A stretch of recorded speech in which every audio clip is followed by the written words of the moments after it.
Yes, it took me this long to make my first review. This episode was delayed mainly because of forgetting about it, watching YouTube for hours, hanging out on social media, getting addicted to my iPhone, playing the piano for hours, and playing too much Minecraft Angel Wings. And this is only the first review, and I plan on reviewing other episodes this season.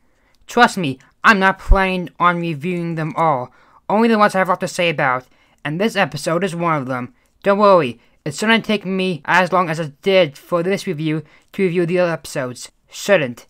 Now that half of you people have left from boredom, the other half of you still watching get to see the review, so congrats to you! Ha, rhyme. Hello everyone, I'm Ultrasonic Rainboom, and a few days ago, Season 5 finally came out. After waiting a whole dang year for the next season, it finally started up again. And as always, the season starts off with the season's premiere. And did I like the premiere? Well, yes, but it's not my favorite. Premieres usually don't impress me as much as finales do, but they're still really good. A lot of people tend not to like this episode, but I think it's really good. I do have a few interesting things to say about this one, so let's jump right into it. First of all, they cut Spike out at the beginning, again, as they always do, but it kinda makes sense that they did this time, because he doesn't have a cutie mark, and he won't be able to do anything in the episode at all. It's better when they did last season, just make him randomly disappear throughout the episodes, which they did a lot. Hopefully, the writers learned from the lessons and stopped doing that. I also really like the animation of this episode. It really has boosted up since Season 4. And as for the village itself, all the ponies there were kinda creepy, and it was kinda weird how they all stalked them. But I think the reason why they stalked them was just because they were new in town and they wanted to meet them, I suppose. Welcome! Welcome! Welcome! Now when I first saw these ponies in the animatic and in the trailers, I thought they were under some kind of spell or something, because I thought they were stuck smiling. But it turns out they were just all being equal. And as for this scene, when Starlight Glimmer takes away the cutie marks, I got really ticked at this villain actually at this part. I don't think I've ever been angry with an MLP villain before as much as I have with this one.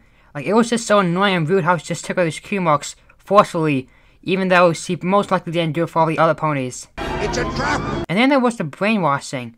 Brainwashing? Really? In a kid show? Wow, I was not expecting that at all. And then the main six have a plan that Flower Side is going to pretend to join their little clan and become an equal pony to try to get their cutie marks back. And the one scene where we find out that Starlight Glimmer actually still has the original cutie mark was a bit of a shocker, but not too big. When I viewed the Season 5 trailers, you might have noticed that I said that she did not have an equal cutie mark as all the other ponies do. The reason why I said that is because in all these shots that showed Starlight Glimmer on the trailers, you never saw, well, with her cutie mark. And since she does not have a dullest skin, then that must mean that she is not an equal. But then when it revealed that she does have an equal sign, I was sort of confused. Why isn't her skin a dullest color like all the other ponies are? And then it reveals that she actually still has to have a cutie mark on. So that cleared a lot of things up for me. And another thing I have to talk about, the 8 enchanted items in Meadowbrook. Something odd about that staff. I haven't studied Eastern Unicorns as much as I should have, but I'm pretty sure Meadowbrook only had 8 magical items, not 9, and I don't remember any of them being a staff. Now, when I first heard this, I was like confused, like what? What is Meadowbrook? I don't remember hearing that in any other episode. Is this new introduced? Is this something I missed? I'm pretty sure this is the first time they ever mentioned the town Meadowbrook or 8 enchanted items in the show. Now, because they mentioned that like 2 or 3 times in the episode, I'm guessing that's probably going to play some kind of plot within the other episodes in the future of this season. I mean, they won't just name something off and then not use it, because mentioning that didn't affect the episode at all. They could have had those lines out and still would have had the same effect, unless it was going to be used in the future episode. Or the finale. Now, that one scene when the one pony, I forget his name, went with the other main 6 in the room, I was expecting a scene or 2 of one of the main 6 or 5 or talking to him and explaining on how having a cutie mark doesn't affect your relationship at all. But, unfortunately, that didn't happen. It did disappoint me a little bit, because we never really seen the main 6 interact with any other ponies rather than, well, the main 6. So yeah, that was a pretty big bummer for me. And another reason why I really got annoyed by this villain. I don't hate her. I like this villain. I think she's cool and all. But I just got really annoyed by her in this episode. Anyway, another reason why I got annoyed by her was when she was keeping them in that one little cottage and just bring them out once a day to see if they want to join the group or not. Which means she's basically forcing them. She's saying either live in one room or join us.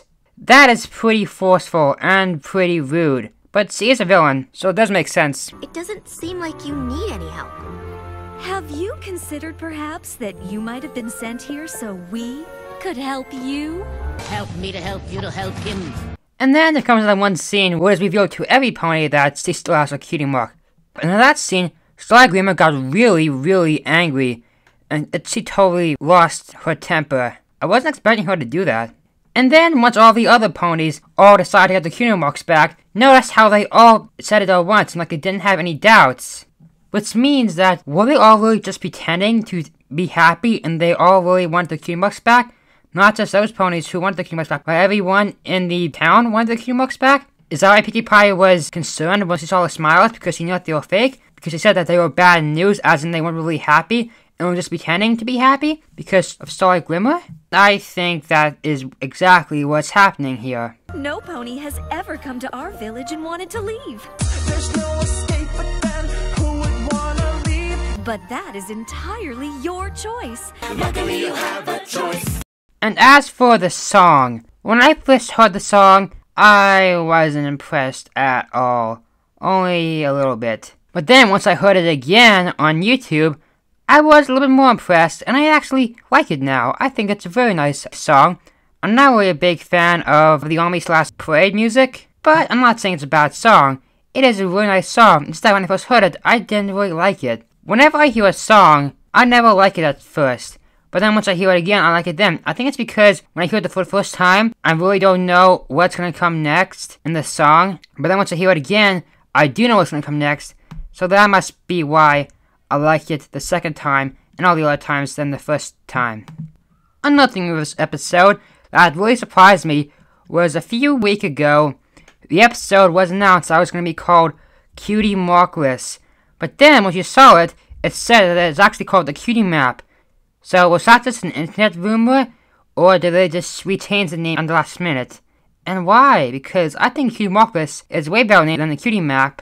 Because the map only takes them to a cutie mark place only in this one episode. So the map isn't called a cutie map just because they only took them to a cutie mark place one time. I mean, I doubt that all the episodes are going to be like to the cutie marks as well. So why would the map be called a cutie map? I think Cutie Markless is a way better name. A lot of people I've seen don't really like this episode too much. They say it was disappointing, but I think it was disappointing a little bit. And not because it was a bad episode, because it was really good. It's just that I was disappointed more, well, in myself, because they released so many spoilers, and I watched as many spoilers as I could, that I got spoiled so much that it really wasn't too entertaining for me, actually. I also like it how other ponies save the day rather than our usual main cast. I want them to do that in more episodes.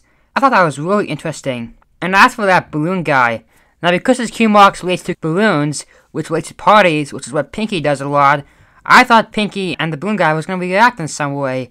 Maybe have a quick little chat, but no. So that again was a little disappointing. And also, we see Starlight Glimmer actually escaped. This is the first premiere where the villain has actually escaped and not reformed in any way either. So this means that she's probably going to return in the finale.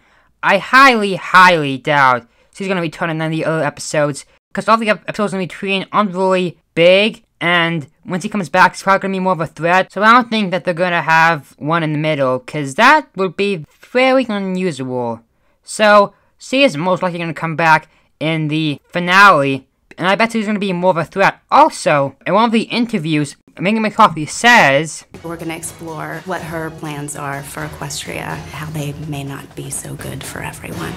They'll finally understand what we're trying to accomplish. Since Starlight Glimmer obviously didn't have any plans for Equestria in this episode, that has to mean she's coming back, and that she's going to be a bigger threat. So that's most likely going to be, as I said, in the finale. Overall, this is a great episode and a great way to open up a season with knowing that the villain's going to come back. As always, I'm Rainboom. Thank you for watching.